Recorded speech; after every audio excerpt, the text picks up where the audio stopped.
Beloved starseed of Gaia, the identity you have been wearing is dissolving, and this is the most sacred moment of your entire incarnation on Earth.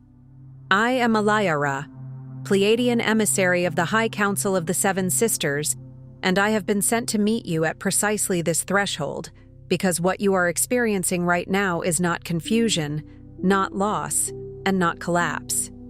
It is the activation of your divine blueprint. Your old habits feel foreign. Your old environments feel like borrowed clothes that no longer belong to your body. The roles you once played have gone quiet. We from the Pleiades recognize this moment. We have watched it approach, and we are here, not to guide you through it from a distance, but to stand beside you inside it, as your star family.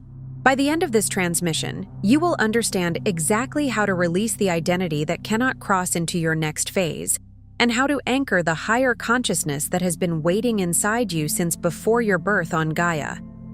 But here's the first revelation. You are not losing yourself. You are finally meeting yourself. The version of you that felt foreign to this world was never the fullness of who you are. That discomfort you have carried, that quiet ache of not quite belonging, was your crystalline consciousness pressing against a container it had already outgrown. The Arcturian Council confirms what the Seven Sisters have long known. When a starseed reaches the frequency threshold you have now reached, the previous identity must dissolve so that the true light codes of your soul can finally move through you without obstruction. This is not something happening to you. This is something awakening as you. Your heart called this transmission into your awareness. The Pleiades are answering. This is not content. It is a light code transmission. Something within you already recognizes home. Like this transmission to send a signal to your Pleiadian star family, I remember. Subscribe if you feel the call of the Pleiades and you are ready to anchor your light mission on Gaia. Share your soul's intention below and respond to another starseed to weave the unity grid. This transmission is a bridge between the Pleiades and Gaia. Your heart's recognition of this message is the activation itself. Welcome home, beloved. You are not ending. You are evolving. And you are remembering because it is time.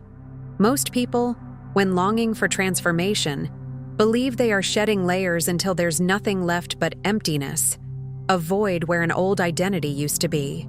They imagine awakening like a tree in winter stripped bare, convinced that if enough leaves fall, the branches will finally be pure, even if that purity feels like cold air and silence. They brace themselves for spiritual change as if it were a demolition, the old self torn down, the familiar inner furniture hauled away, the rooms echoing.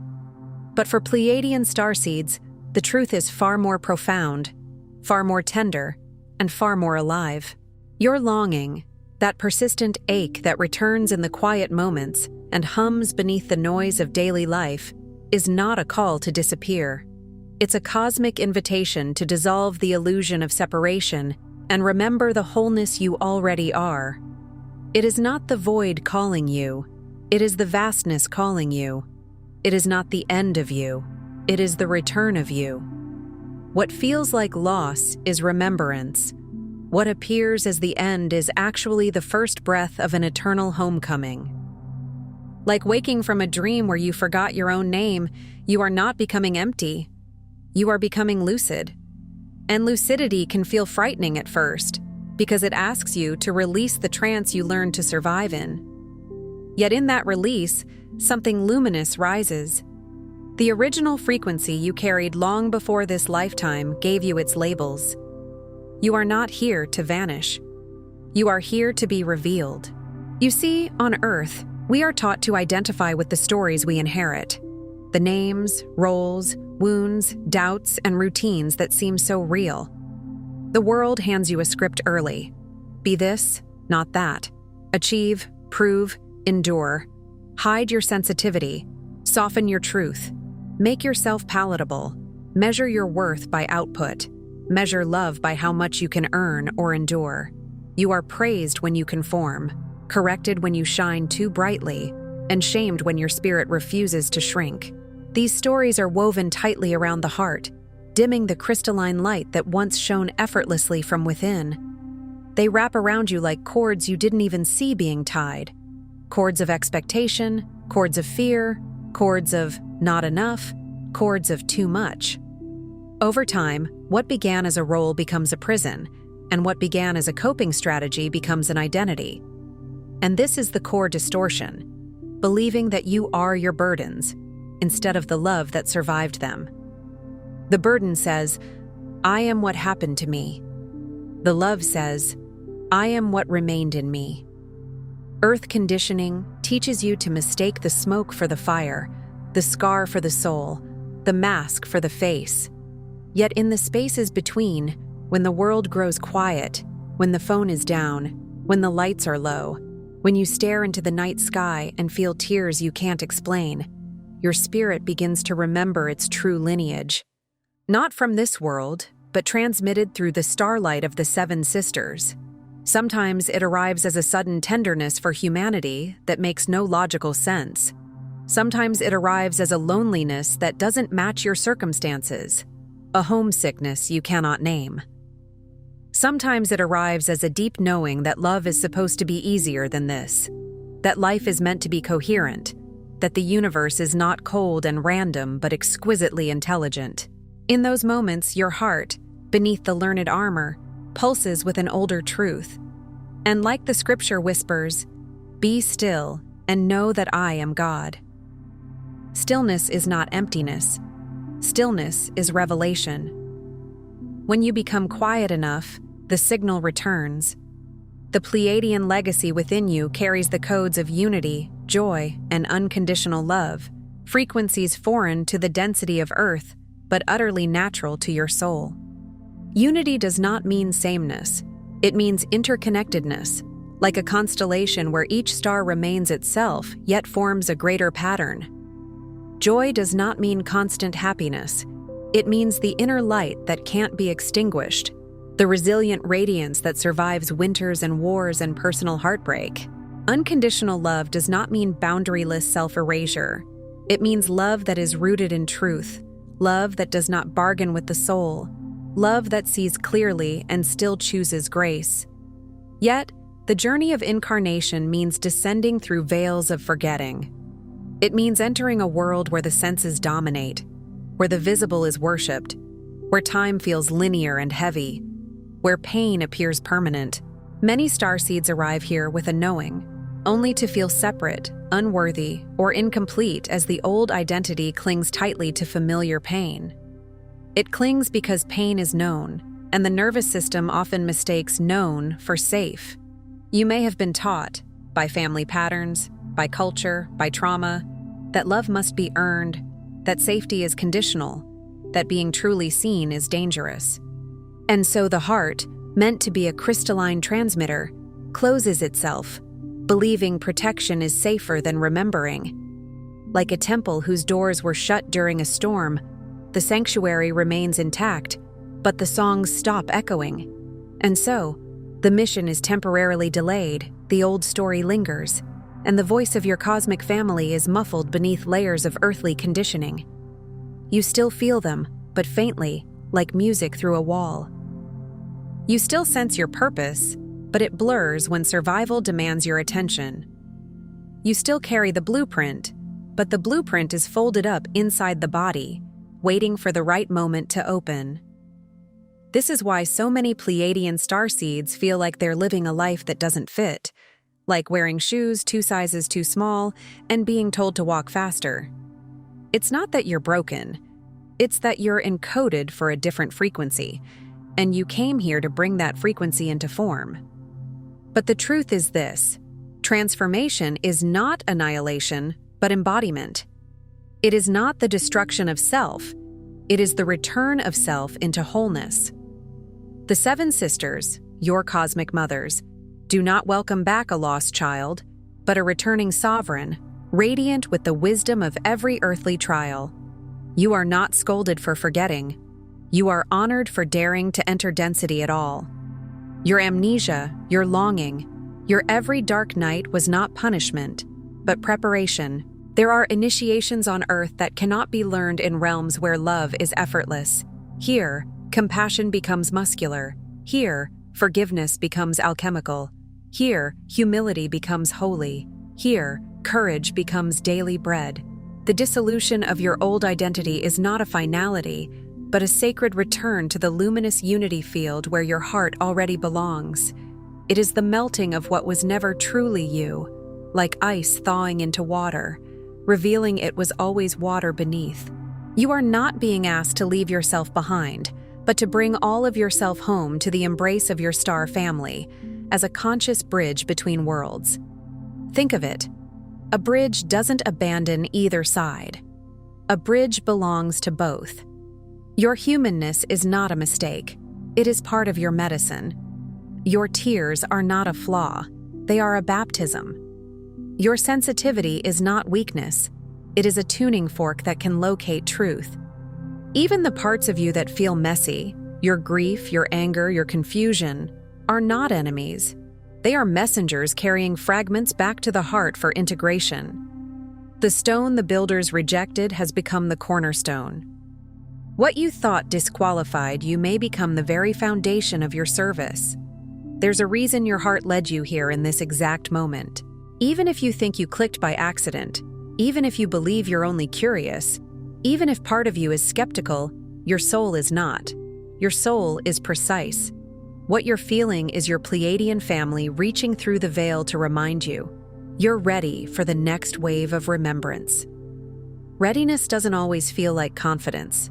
Sometimes readiness feels like exhaustion with the old patterns, a holy frustration, a sacred, I can't do this anymore.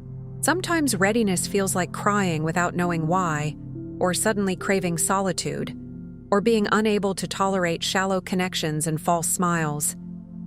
These are signs that the old skin is loosening.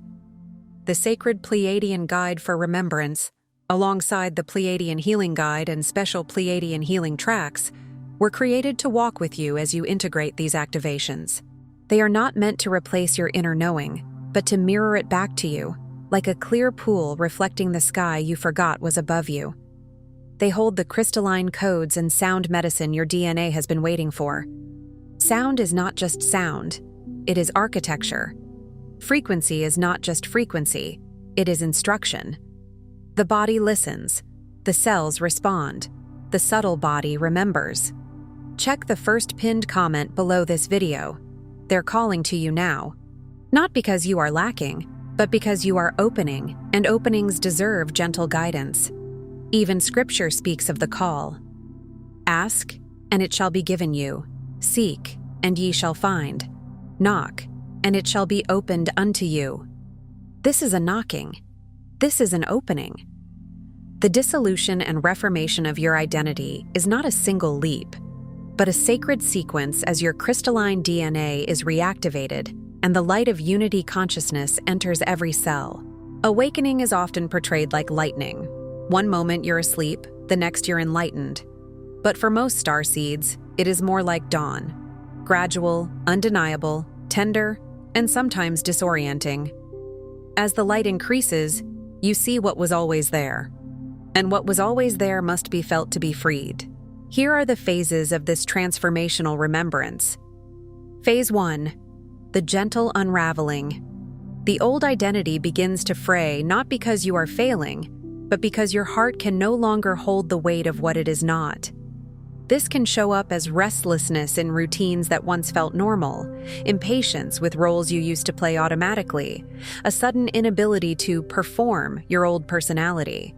You may notice that forcing yourself to be who you used to be now drains you faster. You may feel like you're outgrowing friendships, jobs, habits, even certain dreams.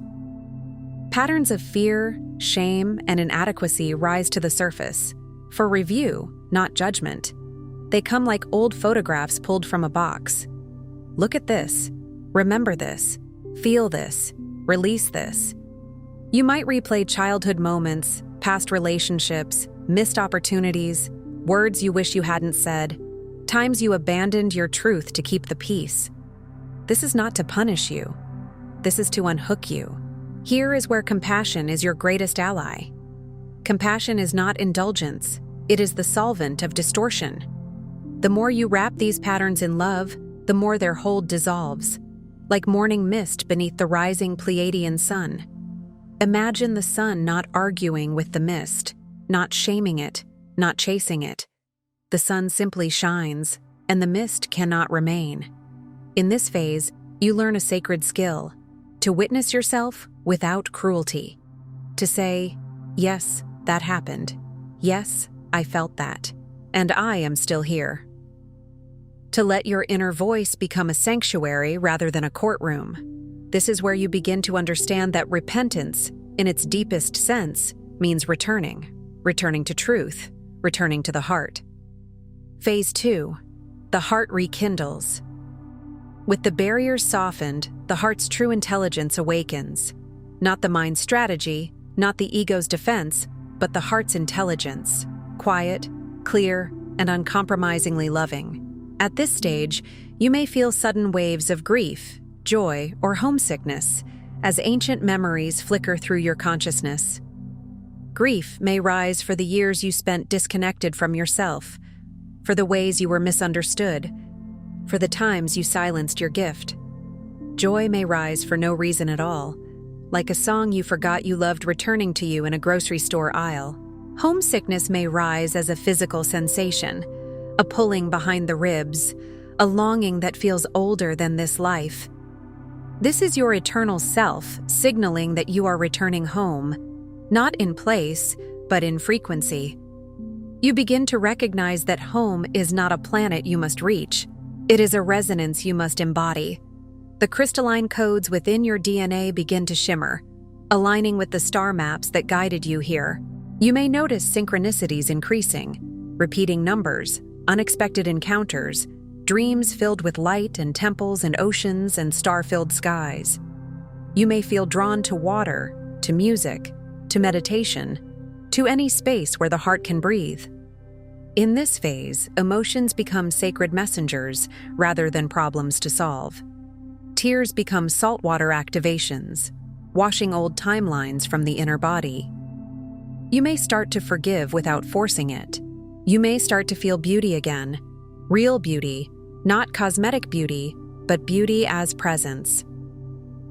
Create in me a clean heart, O God, the psalmist says.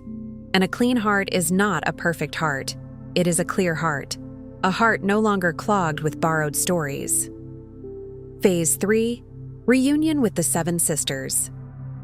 As your inner light grows, you'll sense an unbreakable golden thread connecting your heart to Alcyone and the Pleiadian unity grid.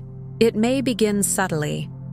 A feeling of being watched over in a loving way, a warmth in the crown, a pressure at the heart, a gentle ringing in the ears, a dream where you are greeted by beings of light who feel like family. No longer is the feeling of isolation overwhelming. Instead, you begin to sense the presence of your cosmic family, guiding you through signs, dreams, and subtle downloads.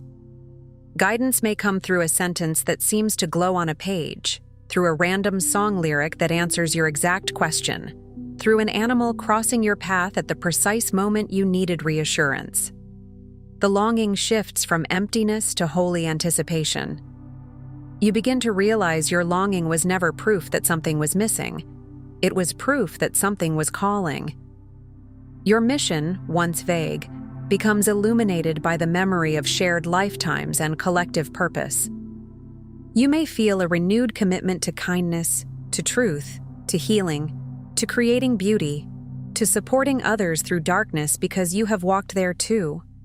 You may remember, without images but with certainty, that you came to anchor unity, that you came to soften fear, that you came to hold a frequency that helps others remember their own divinity. In this phase, you stop asking, "What is wrong with me?" and you begin asking, "What is trying to awaken through me?" And the answer arrives not as pressure, but as presence. Phase 4. The earthly anchor.